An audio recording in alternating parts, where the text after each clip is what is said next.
வணக்கம். தமிழ் ஃபுட் கார்னர்ல முருங்கைக்காய் தொக்கு பண்ண போறோம். இதனுடைய சுவை ரொம்ப ரொம்ப நல்லா இருக்கும். இது சாம்பார், பருப்பு, தயிர் சாதத்துக்கெல்லாம் ஒரு அருமையான சைட் டிஷ். அது மட்டும் இல்லாம இட்லி, தோசை, சப்பாத்திக்கெல்லாம் தொட்டு சாப்பிட்றதுக்குமே ரொம்ப நல்லா இருக்கும். வாங்க இப்ப எப்படி பண்றதுன்னு பார்க்கலாம். இது வரைக்கும் தமிழ் ஃபுட் கார்னர் சேனலை சப்ஸ்கிரைப் பண்ணாதவங்க சப்ஸ்கிரைப் பண்ணிக்கங்க. 5 முருங்கைக்காயை கொஞ்சம் நீளமா கட் பண்ணி வச்சிருக்கேன். இந்த தொக்குக்கு முருங்கைக்காய் கொஞ்சம் நல்லா சதைப்பற்றுள்ளதா வாங்கிக்கங்க. அப்பதான் இதுல நமக்கு சதைப்பகுதி நிறைய கிடைக்கும். இந்த முருங்கைக்காயை நம்ம இப்போ ஆவியில வேக வைக்க போறோம்.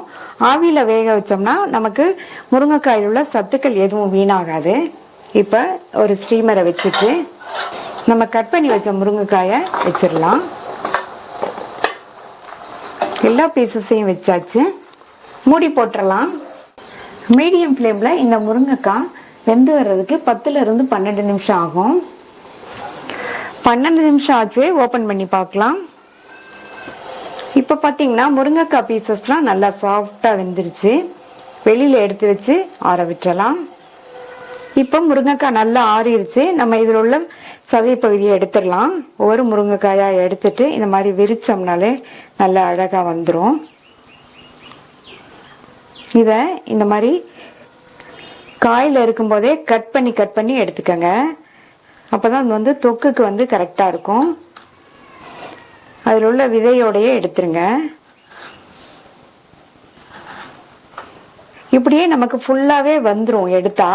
இருந்தாலும் இந்த மாதிரி கட் பண்ணி எடுத்தோம்னா தொக்குக்கு சரியா இருக்கும்.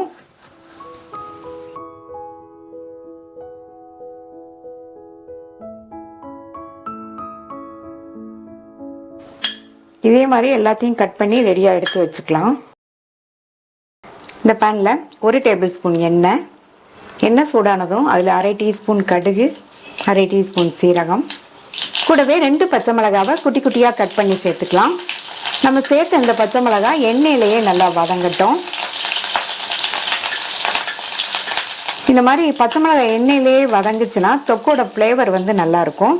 இதுல ஒரு மீடியம் சைஸ் வெங்காயத்தை கட் பண்ணி சேர்த்திருக்கேன். கூடவே கொஞ்சம் கறிவேப்பிலையும் 1/4 டீஸ்பூன் பெருங்காய பவுடரும் சேர்த்துட்டு இந்த வெங்காயம் ஓரளவு அதனுடைய கலர் மாறி வரையும் வதக்கிக்கலாம்.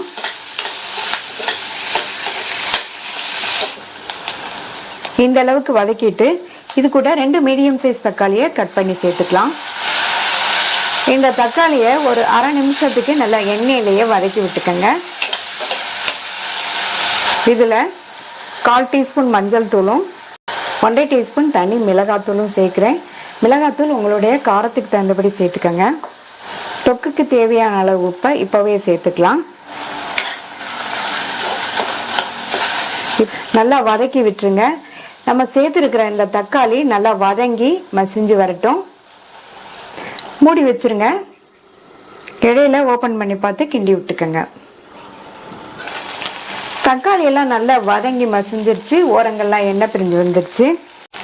இந்த ஸ்டேஜ்ல நம்ம முருங்கைக்காயில இருந்து எடுத்தோம் இல்லையா, அந்த சதை பகுதியை சேர்த்துடலாம்.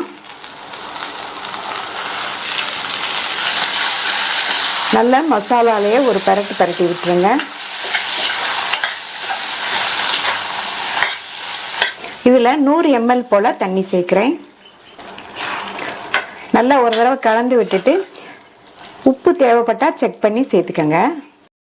இப்ப ஸ்டவ்வை நல்லா லோ ஃப்ளேம்ல வச்சிருங்க. மூடி போட்டு 7 இருந்து 8 நிமிஷத்துக்கு எல்லாம் நல்லா ஒண்ணு சேர்ந்து வெந்து தொக்கு பதத்துக்கு வரட்டும். இப்ப 8 நிமிஷம் ஆச்சு. நம்ம சேர்த்த அந்த முருங்கைக்காய் சதை மசாலாவோட சேர்ந்து நல்லா வெந்து தொக்கு பதத்துக்கு வந்துருச்சு பாருங்க. இதுல பொடியா கட் பண்ண கொத்தமல்லி இலைகள் சேர்த்துடலாம்.